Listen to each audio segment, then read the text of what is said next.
Está no ar o programa Jogo Limpo aqui na Imagem TV. Seja muito bem-vindo. Que bom ter a sua companhia com a gente aqui na Imagem TV. Hoje no programa a gente conversa com o secretário de Estado de Planejamento do Governo do Estado, Régis Matos. Vamos falar um pouco sobre a questão da Previdência, como que o Estado está lidando com esse problema que não afeta só o governo federal. Nós vamos ver também como está afetando o governo estadual. E também sobre toda a questão do planejamento, como o Estado, o governo do Espírito Santo está planejando esses próximos anos diante dessa crise econômica que nós estamos vivendo. Nós já estamos no ar, não sai daí!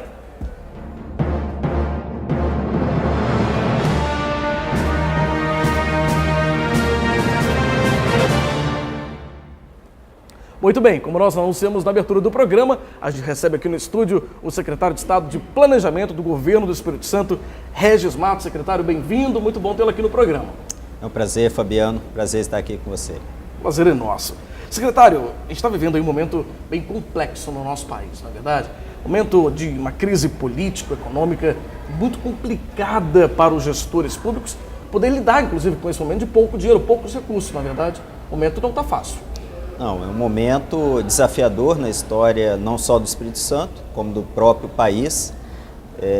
Nós estamos atravessando aquela que já é apontada como a maior crise econômica da nossa história, pelo menos a maior crise econômica do período republicano, né, dos últimos pouco mais de 120 anos. Então é um momento realmente muito difícil, não só para o governo, né, para todo o setor empresarial, para todas as famílias, os milhões de desempregados hoje no Brasil. Então é um momento em que nós temos que estar muito preparados, trabalhar com muita cautela para que a gente possa atravessar esse momento de crise, esse momento de dificuldades. Secretário, eu acho que a pasta, inclusive, do senhor, né, que é o planejamento, e essa eu acho que é a palavra-chave, né, planejar. Quando você planeja, talvez você consegue driblar melhor esse momento de dificuldade. Ou seja, se você planeja que vai passar por essa dificuldade, talvez você consiga passar com mais tranquilidade, não é verdade? O ponto de partida para enfrentar uma situação como essa é o planejamento, né? É aquilo que o governo do Estado tem feito, né? Desde antes mesmo da posse do governador Paulo Artung, a equipe de transição já apresentou um diagnóstico da situação financeira do Estado e da situação econômica do país, projetando um conjunto de medidas que nos ajudariam a organizar as finanças do Estado, a reorganizar as finanças do Estado e poder caminhar numa situação como essa que nós estamos atravessando. Secretário, agora falando um pouco mais até mesmo sobre a questão da Previdência, né? A Previdência Social, a gente está vendo essa discussão a nível federal, lá em Brasília, né, entre os deputados, entre o próprio presidente da República, Michel Temer, tem falado muito sobre esse assunto. Talvez seja o grande desafio aí da economia do país, né? Porque é um recurso que a gente sabe tem uma previsibilidade maior, né, de que vai ter que ser pago, né? Os aposentados não precisam receber, né? Depende daquilo para a sua sobrevivência também. Então é um recurso que você sabe que é certo. Então, às vezes você não tem nem como, não vamos gastar com isso, não tem jeito, a Previdência tem que ser paga, na verdade. No país, a gente está vendo aqui, o rombo já está passando em 300 bilhões, isso no país. No Espírito Santo, o déficit previdenciário chega a 1,5 bilhão nesse ano. É um desafio também para o Espírito Santo essa situação? Sem dúvida, é um desafio para todo o país, como você bem colocou. Um desafio para a sociedade, como todos, né? Como sociedade tem a ver com que país nós queremos, um país que possa crescer, que possa se desenvolver, que possa investir e gerar empregos. E por outro lado, um país que vai ter suas contas públicas desorganizadas, que portanto não vai conseguir investir, que não vai ter crescimento e um risco de voltar à inflação, né? A reforma da Previdência basicamente diz respeito a essa escolha, ou seja, se nós reformarmos agora a Previdência de maneira que a gente crie a condição de continuar pagando, como você bem colocou, continuar pagando os aposentados no futuro, nós teremos um país organizado, um país com condição de crescer. Se nós não fizermos essa reforma, com certeza estamos contratando uma crise ainda maior do que essa que nós estamos vivendo. Vou te dar o exemplo do que aconteceu na Grécia, que também passou por um período de crise, ou passa por um período de crise fiscal e com uma desorganização na Previdência. Só que a situação lá chegou a um nível tão crítico que foi preciso cortar os proventos de aposentadoria entre 40% e 60%. Ou seja, a pessoa que já estava aposentada, talvez com 60, 70 anos de idade, 80 anos de idade, e de repente vê a sua renda cortada pela metade. Quer dizer, esse é o grande drama que nós ainda podemos evitar se fizermos a reforma agora. Planejando agora para evitar essa situação no futuro, não é verdade? Exatamente. Ou seja, a reforma ela tem que ser imediata, não é, secretário? Já estamos atrasados, né, há algumas décadas, pelo menos 20 anos. Os estudiosos que se aprofundam na questão previdenciária vêm apontando a necessidade de reforma. E por que isso? Preciso entender, Fabiano, por que acontece essa desorganização na Previdência que nós estamos vivendo. Há cerca de 60 anos atrás, na década de 40, né, a expectativa de vida no Brasil era 42 anos.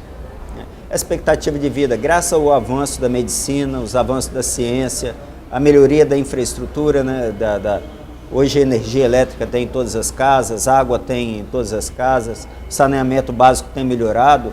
Então tudo isso vem melhorado e as pessoas estão vivendo mais, cada vez mais. Então a expectativa de vida hoje no Espírito Santo já está em torno de 77 anos. Por outro lado, a taxa de fecundidade, que é aquilo que mede quantos filhos cada família, cada mulher tem em média, que era na década de 60 de 6 filhos por mulher, hoje é menos de 2 filhos por mulher. Então nós temos cada vez mais pessoas em idade de aposentar, com mais de 60 anos, e cada vez menos jovens entrando no mercado de trabalho, que, portanto, vão pagar a Previdência. Isso cria um descompasso, né? Um desequilíbrio muito grande. E a tendência é que isso aumente muito ao longo dos próximos anos. Por isso a gente precisa reformar a Previdência rapidamente para que a gente possa garantir que quem está aposentando hoje, quem vai se aposentar no futuro, tenha efetivamente não só o direito, mas o dinheiro necessário para pagar. Porque não adianta ter o dinheiro, é o que aconteceu na Grécia, chega no banco e não tem o dinheiro para pagar. É o que nós estamos vendo agora no Rio de Janeiro. Rio de Janeiro está fazendo, ou está propondo algo parecido com o que aconteceu na Grécia, né? Uma alíquota que chega a 30% dos salários ou dos proventos de aposentadoria para conseguir pagar a Previdência. Então, é isso que nós precisamos rapidamente reformar na Previdência e garantir o direito de quem está aposentado, de quem vai se aposentar. E até esse exemplo do senhor, né, no caso do Rio de Janeiro, é um exemplo muito próximo de nós, né? Nós estamos falando da Grécia, que é um exemplo que aconteceu, ou seja, um estado vizinho, coladinho aqui no Espírito Santo, e já está passando por essa dificuldade tão séria, né? Que é não ter o dinheiro para pagar a aposentadoria, né? A aposentadoria aí dos beneficiários. E é até importante, secretário, nosso tempo do bloco já está quase terminando, a gente explicar como que funciona. O senhor explicou mais ou menos já isso, como funciona o sistema previdenciário, né? Como que funciona? Os mais velhos, as pessoas que já são aposentadas, elas são, o dinheiro que elas recebem é mantido pelos mais jovens que estão no mercado nativo, não é isso? Então quem está inativo, né, já está aposentado, recebe a aposentadoria mantida pelos que estão na ativa. Não é isso o sistema? No caso do Espírito Santo, nós temos convivendo os dois sistemas. Temos dois fundos. Um fundo previdenciário que quem entrou de 2004 para cá contribui para esse fundo e vai acumulando para a aposentadoria do próprio contribuinte, do próprio servidor. E temos quem entrou antes de 2004, que é pelo sistema chamado de repartição, ou seja, quem paga é quem está trabalhando hoje ou os próprios aposentados, que também têm uma contribuição, que pagam a aposentadoria. É nesse fundo financeiro que tem o grande déficit que nós temos hoje, só no Poder Executivo esse ano, mais de R$1,5 bilhão de reais de déficit no fundo financeiro. E o regime geral da Previdência, que é nacional, só tem um modelo que é o chamado repartição simples, que, como você disse, contribui para o fundo e com esse recurso que entrou no mês, paga a aposentadoria do mês. Ou seja, os ativos mantêm os inativos. É exatamente. Isso? Está ativo, mantém quem está inativo. Secretário, nosso tempo do bloco já encerrou, nós vamos continuar conversando nos próximos blocos hoje do programa com o secretário de Estado de Planejamento do Governo do Espírito Santo, Regis Matos. A gente volta já, não sai daí.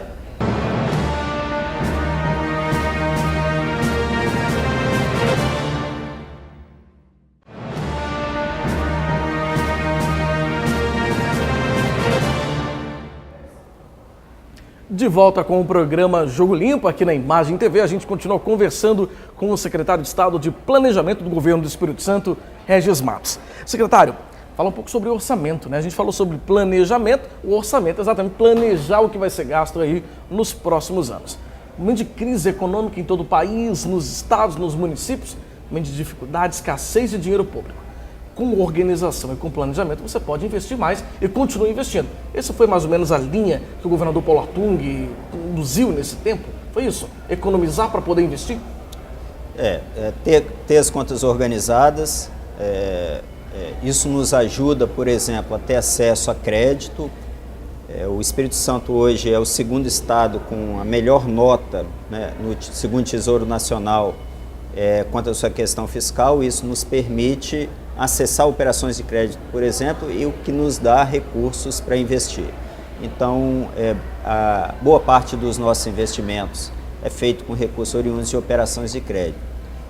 Então, vou te dar um exemplo, né? Nós temos uma operação de crédito para um programa chamado Águas Paisagens, um programa que visa toda a parte ambiental, que envolve desde saneamento até reflorestamento, com obras já iniciando na região do Caparaó, quer dizer, preservar lá onde a água nasce, vamos assim dizer, lá nas nascentes. Né? Então, cuidar das nascentes, cuidar para que a água chegue às cidades limpa, preservada e assim por diante. Então, é um investimento de reflorestamento, investimento em saneamento, para que a água continue limpa após ser utilizada na cidade e assim por diante. Então, o que nos permite ter uma condição de investir é cuidar das contas públicas, né?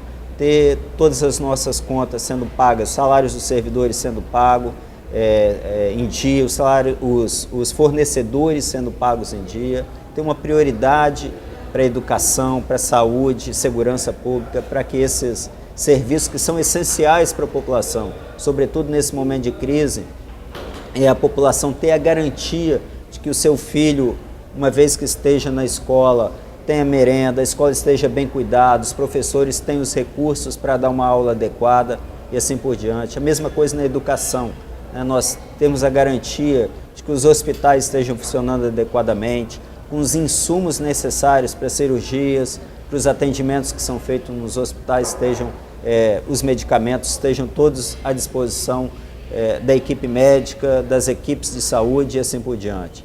Na segurança pública, né, que as equipes de segurança tenham as condições de exercer o seu trabalho, tenham, né, todos os instrumentos necessários para exercer o seu trabalho, os insumos necessários, e assim a população sabe que tem educação, tem saúde, tem segurança pública garantido. Isso é fundamental num momento como esse, de tanta dificuldade que nós estamos atravessando, né? Temos que lembrar que muitas pessoas estão perdendo seus planos de saúde, né? Perdem seus empregos e às vezes era o empregador que pagava o plano de saúde, ou mesmo quando era pessoa, não tem mais a condição de pagar o plano de saúde e precisa da rede pública. Então, ter essa segurança, tranquilidade que a rede pública vai funcionar é de um auxílio muito importante em um momento como esse. E não só dos planos de saúde, né, secretário? Eu estava lendo um pouco sobre essa questão. Muitas pessoas estão deixando até de escolas particulares para os filhos, né, indo para escolas públicas. Ou seja, cada vez mais o Estado, o poder público é demandado pela população quando você tem um momento de crise desse tipo, né, com tanto desemprego no país, com tantas pessoas perdendo seus empregos. Ou seja, acaba que as pessoas estão indo cada vez mais dependendo do poder público para esses serviços também, básicos, né? Então, por isso é preciso ter prioridade, né? Você havia perguntado sobre o orçamento. Então, quais são nossas prioridades no orçamento? Primeiro, pagamento de servidores e fornecedores em dia, né? Nossa primeira prioridade.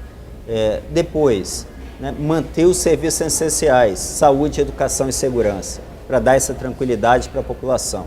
E a terceira prioridade, aí sim, com esse recurso que nós conseguimos captar, né, com muita organização, com muito zelo, reduzindo o gasto de custeio, poder investir naquilo que foi definido como prioritário no planejamento estratégico, nas audiências públicas que nós realizamos em todas as regiões do Estado. Então, são obras que foram consideradas importantes pela população, né, como a construção do Hospital Geral em Cariacica, como investimentos em estradas, como a duplicação da rodovia que liga Cachoeiro a Coutinho, né, na estrada que vai para Alegre, com a implantação do Centro de Consultas e Exames Especializados na região norte do estado, em Nova Venécia, mas que vai atender toda a região norte. Então, são prioridades que foram apontadas no planejamento estratégico pela população e que, com esse esforço, nós conseguimos garantir recursos para esse investimento. Lembrando que o governo, quando assume o compromisso de investir, nós só assumimos o compromisso à medida que a gente garante o recurso para esse investimento, para dar também essa garantia para a população, transmitir essa confiança para a população. Secretário, na área da educação e da saúde, o senhor falou um pouquinho sobre os números aí dos hospitais, do Hospital Geral de Cariacica, que é uma demanda também já antiga também daquela região, para não só atender Cariacica, também atende os municípios do entorno, na verdade. São 400 Sim. leitos ali previstos, Sim. é isso? 400 leitos no Hospital Geral de Cariacica. Ele fica na margem da rodovia leste-oeste que liga Cariacica, que está em construção e liga Cariacica a Vila Velha, um eixo importantíssimo de desenvolvimento para os dois municípios. Quer dizer, atende diretamente Cariacica, Vila Velha, Viana, que é ali próximo, e todo o eixo da 262 em direção à região serrana e também da 101 Sul, em direção à região sul, Iconha, Rio Novo do Sul, Guarapari e assim por diante. Ou seja, um hospital de grande porte, com uma capacidade grande de atendimento à população desses municípios. Qual a previsão desse hospital? Já existe uma previsão para ele ficar pronto e começar já a funcionar? Nós temos a previsão de iniciar a obra agora, estamos licitando a primeira fase, que é a terraplanagem, então no início do próximo ano devemos iniciar essa obra, e é uma obra de grande porte, então ela tem uma duração um pouco maior. Mas tem uma ideia já prevista, a previsão de iniciar do ano que vem, mas quanto tempo de obra aproximadamente? Aproximadamente 36 meses de obra. 36 meses. A partir do momento que inicia a obra do hospital. 3 anos de obra. Na área da educação, secretário, o senhor falou um pouquinho sobre a questão da implantação de novas escolas também. A gente tem informação também das novas unidades da Escola Viva, que é um projeto muito interessante, que começou no Espírito Santo, de escola em tempo integral. Não é isso? Nós já temos algumas em funcionamento hoje no Espírito Santo. A previsão é ampliar essas escolas também, a Escola Viva? Sim. Nós temos 5 escolas vivas em funcionamento, e com a previsão para 2017 de 10 novas unidades do Escola Viva. Importante, Fabiano, esclarecer que mais do que uma escola em tempo integral, é uma escola com ensino integrado, onde o aluno é protagonista do seu estudo.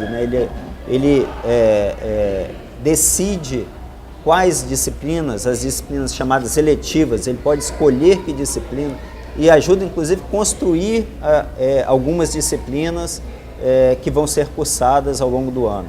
Então, uma escola em que o aluno tem um protagonismo muito grande, e isso ajuda no desenvolvimento, na preparação, não só para o mercado de trabalho, mas para a própria vida desses alunos. Tá certo. Secretário, a gente vai para mais um rápido intervalo. Pedir aqui quem está em casa continuar nos acompanhando. O nosso programa hoje vai falar inteiro com o secretário de Estado de Planejamento do Governo do Espírito Santo, Régis Matos. A gente volta já já.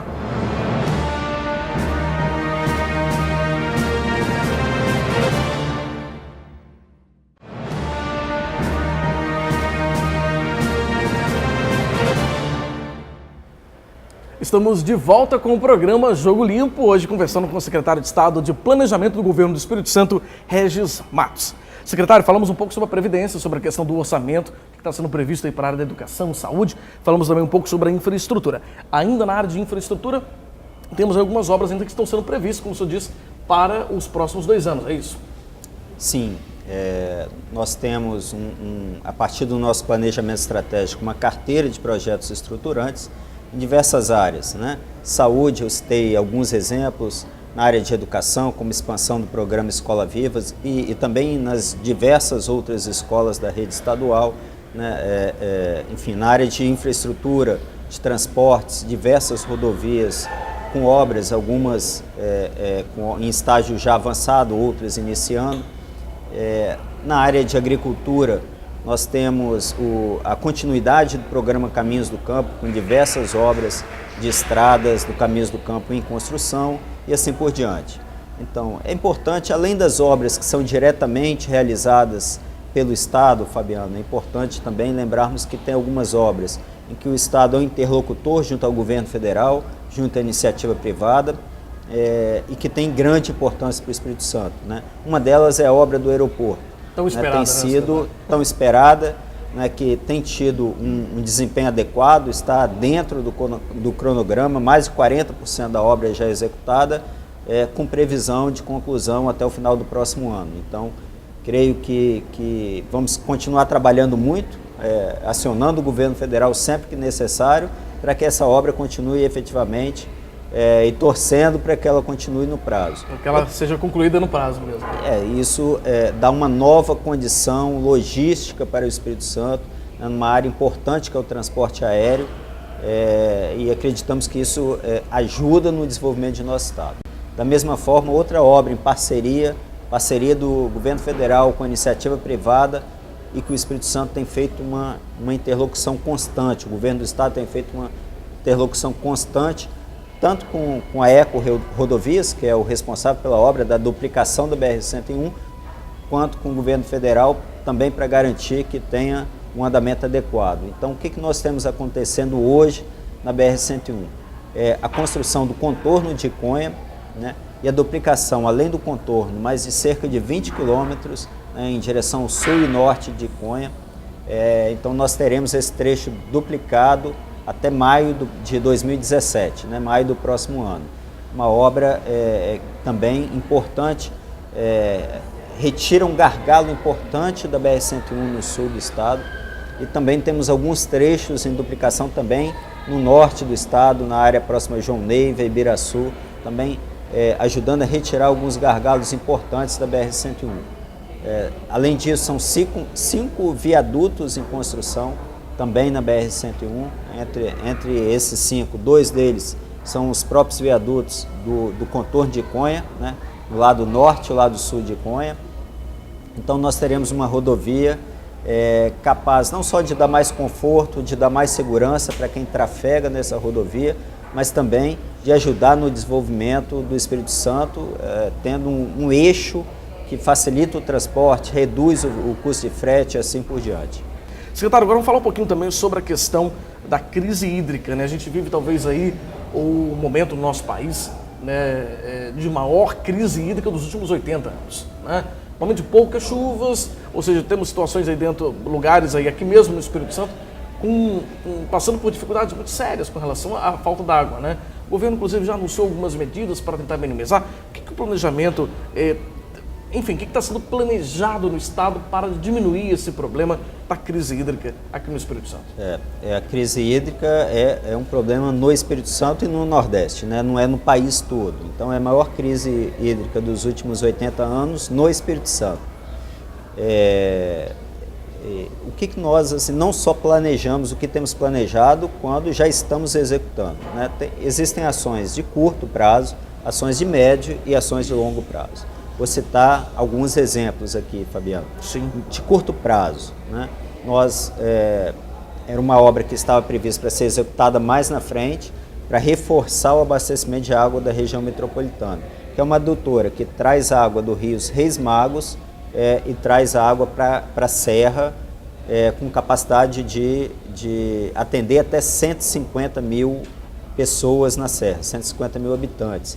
Essa obra já está, eu fui visitá-la recentemente, ela já está praticamente concluída. Agora, ainda no verão desse ano, já vai estar disponibilizando esse reforço de água para o município de Serra. Então, uma obra já de curto prazo, né? No médio prazo, nós estamos licitando, e algumas já licitamos e já iniciamos as obras de construção de barragens. Por exemplo, em Pancas, em Marilândia, são obras que já estão em execução. Essas barragens elas vão ajudar a ter maior reservação de água em diversos municípios, principalmente no norte do estado. Serão mais de 30 barragens, entre barragens em assentamentos, barragens de uso múltiplos.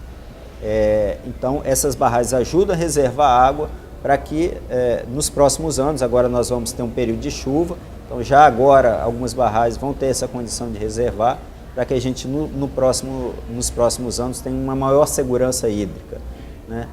Estamos fazendo um projeto de uma barragem no rio Jucu, né? O rio Santa Maria, os 2 rios que abastecem a Grande Vitória, Santa Maria e Jucu. O Santa Maria tem barragens Rio Bonito, que ajudou a dar uma tranquilidade para o abastecimento da Grande Vitória. Estamos elaborando o projeto, deve ficar pronto agora no início do ano, para uma barragem no Rio Jucu.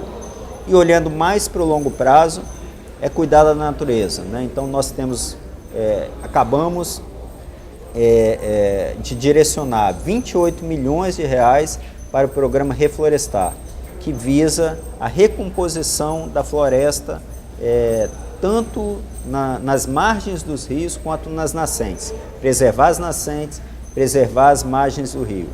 O efeito disso vem a longo prazo, à medida que essa floresta vai sendo recomposta e os afluentes, as nascentes vão recuperando sua capacidade de abastecer com água, de ter água e assim por diante. Tá certo. Secretário, infelizmente nosso tempo já está encerrando, né? Mas a gente falou um pouquinho sobre o que o Estado está planejando aí para os próximos anos, né? A pasta, o seu planejamento. Então a gente pode falar um pouco sobre várias áreas, né, que estão sendo planejadas dentro do orçamento, lógico, para os próximos 2 anos do mandato. Quero agradecer ao senhor pela presença, por ter vindo ao nosso programa e conversar com a gente um pouquinho sobre esses assuntos. Muito obrigado. É um prazer, estou à disposição. Um abraço, secretário. Obrigado, a gente encerra aqui o programa Jogo Limpo de hoje, agradecendo a sua audiência e a sua companhia. Lembrando que o nosso programa inédito é exibido todas as quartas-feiras, às 7h30 da noite, com 2 reprises todos os dias, 11h30 da manhã e 7h30 da noite. Você também pode mandar um e-mail para a gente com a sua sugestão de pauta. O e-mail é contato@fabianorossi.com.br. Obrigado pela companhia e também, antes de encerrar, agradecer com muito carinho ao Hotel Comfort Suites Vitória, que sempre nos recebe com muito carinho aqui na Praia do Canto. Obrigado pela companhia, até a semana que vem. Tchau, tchau.